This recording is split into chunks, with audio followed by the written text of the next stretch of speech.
শিখে নিই, যারা যারা এই আওয়াজটা করছে তালে তালে করতে হবে। আমরা যারা যারা জানেন না তাদের জন্য একবার অবশ্যই বলে দেওয়া দরকার যে আমরা হাত দেখালে একটা আওয়াজ করতে হবে, আর আবার হাত দেখালে বন্ধ করে দিতে হবে। হবে তো? 1 2 3 সবাই।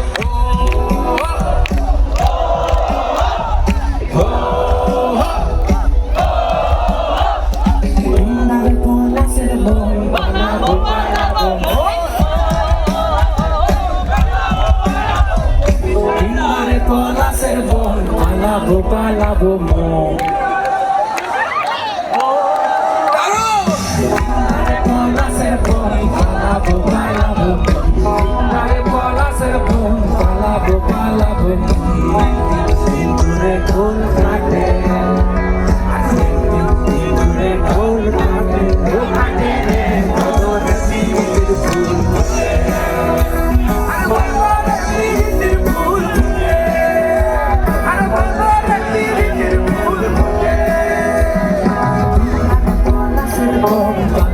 Palabo mo.